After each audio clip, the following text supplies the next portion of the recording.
Hello friends and fellow bakers, it's Chef Tom from ChefInstructorTom.com. Welcome back to the channel. Thanks for checking in. I do appreciate that. Today we're making Bialy. You've never heard of Bialy? Oh, I think you're in for a treat. Well, you're in for a treat if you like onions. Onions are kind of the central ingredient, sort of the flavoring, if you will, to the flavor and texture of the Bialy. A little backstory on the Bialy. They are from Poland, and it's kind of like a cousin to bagels. They used to be as popular as bagels. They were very popular in Poland before the war, before World War II. And during World War II, most of the Polish Jewish bakers were wiped out. And that kind of almost wiped out Bialys in general. But they still are maintained in Jewish delis to this day. They came through New York, and here in Chicago we even have them as well. So it is a time-honored tradition to make Bialys. In fact, there was a book called The Bialy Eaters by Mimi Sheridan. You might want to check it out. It's a really cool book, and it describes kind of the history of the bakers and the little roll itself. It looks kind of like a bagel, but it's not. There's no hole in it. It doesn't go all the way through. And like I said, onions are central. We'll get more on that later. So the tradition continues in my kitchen. I make Bialys all the time, and across America. And I hope you try them as well. Thanks again for checking in. I do appreciate it. And let's get started on the mise en place. Let's have a look. It's a simple yeast dough with flour, water, yeast, and salt. There's the water. And the filling is this onion, poppy seed, pepper, and olive oil mixture. A little bit of sugar, a little onion in the dough itself, of course, salt and yeast there, and a little bit of black pepper in the dough itself. So this is a really fun little dough, and those little tweaks in the ingredients can make a big, big difference. I think you're going to love it. Well, let's mix up the dough. We're going to use the machine this time. It's a little quicker. You could definitely make it by hand, but I think we'll use the machine this time. I want to use a straight dough method, which means everything goes in a bowl at once. That's my water, my yeast, my salt and sugar, my little bit of onion there. And I'm using a mix of red and white onion there because that's what I had. A little bit of black pepper and my flour. Like I said, straight dough. And we're going to mix on speed 1 for 4 minutes and then speed 2 for 4 minutes. And that's all our mixing. Like I said, you could do it by hand very easily, but this will be a little quicker.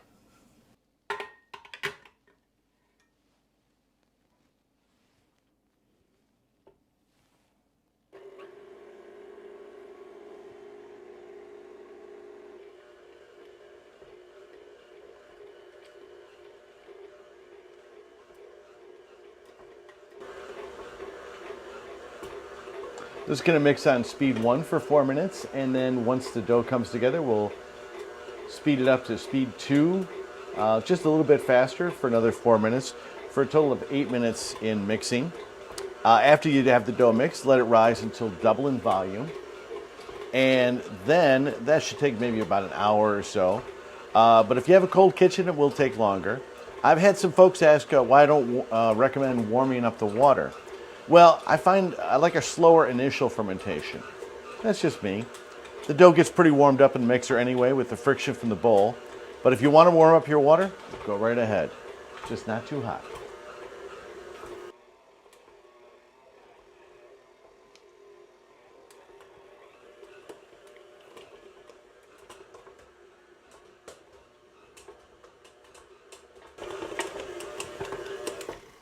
Well, that looks like it's pretty well mixed. We can take a look at our dough now. Like I said, it's pretty stiff, kind of like a bagel dough, but it's got nice softness to it with the onions and the pepper in there, a little bit of sugar.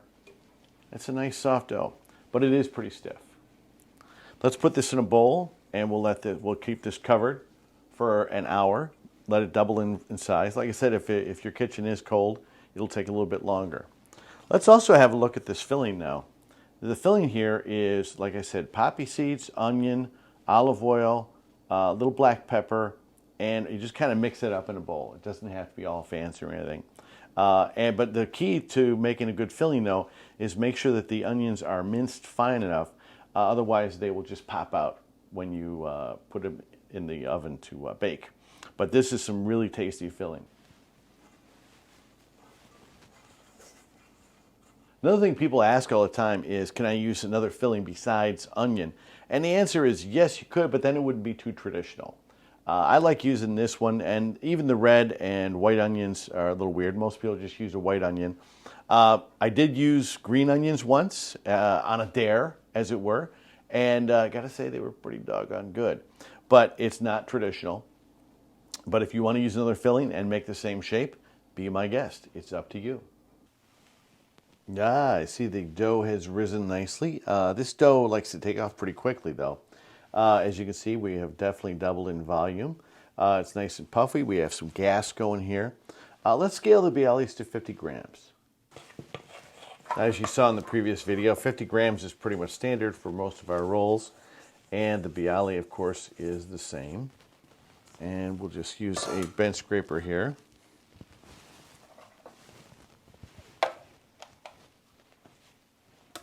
I like to cut it into 2 lines like that. And like I said, this dough takes off really fast. You can make these late in the afternoon, as I'm doing, and have them ready for dinner if you wanted to, or if you wanted to make them for breakfast, you could do that as well. They are great to go with some eggs. So let's rough round these, and we'll start with the first one here. And you could do 2 at a time if you wanted to. Notice I'm not putting any flour down. This dough is well dry enough, you don't need to do that. Though you'll find that the onions do come out a little bit as you roll them. Put the onions back in.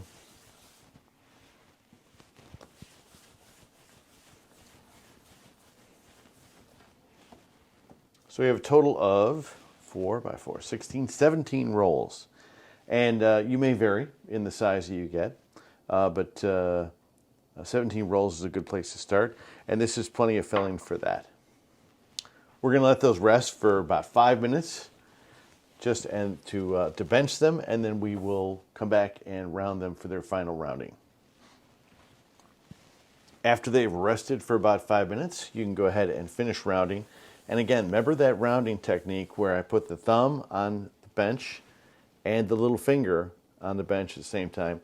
These 4 fingers are really tight together, and we push in with our palm, like so. And you get a really nice round roll that way.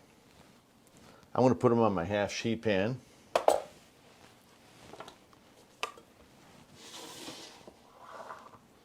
And even if they're going to be just regular Bialys, we still want to round them.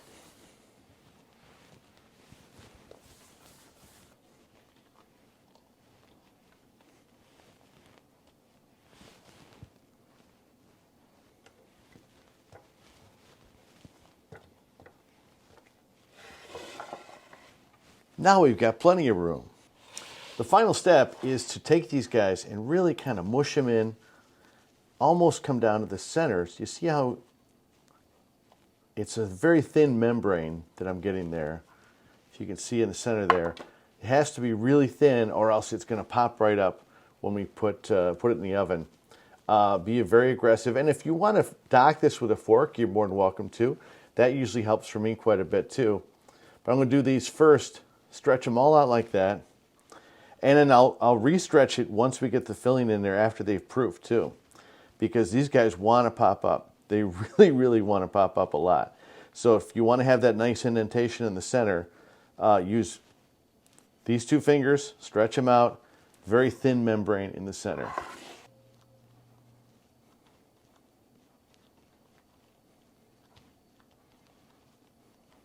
This would be a good time to preheat your oven to 375. Then we're going to put about a tablespoon of filling in each cavity.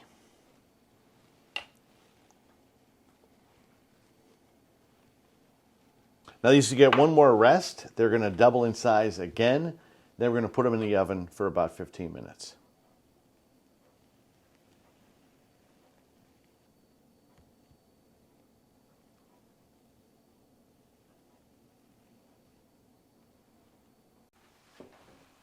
Now these have puffed up quite nicely, and you'll see that the onions are sunk down inside.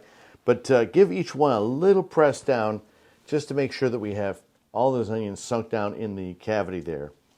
These guys have puffed up double in volume. They are ready to bake. We are going to eat some Bialys pretty soon. Our oven is preheated at 375. I think we're ready to go. We'll let that come back to full temperature, and then we'll give it a little bit of spray too. A little spray in these guys will give you a nice crispy crust. We're going to bake them just till they're just golden brown, not real dark brown at all, not Chef Tom dark brown.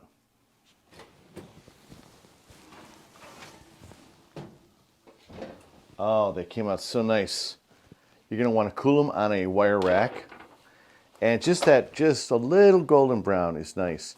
A little bit of golden on the bottom, but not much color at all on these guys.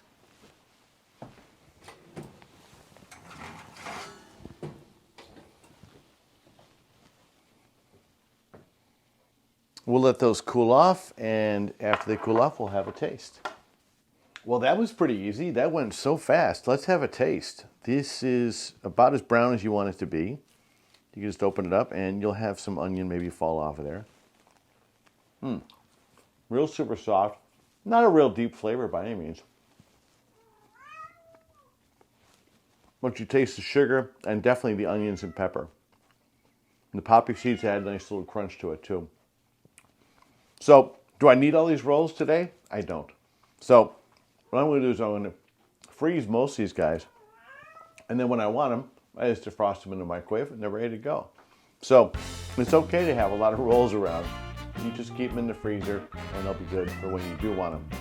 Hey, Sammy. Thanks for joining in on the video for us. And I want to shout out to my class at Kendall. Great job, guys. You did an excellent job. So we'll see you next time on Chef Instructor Tom. Happy baking.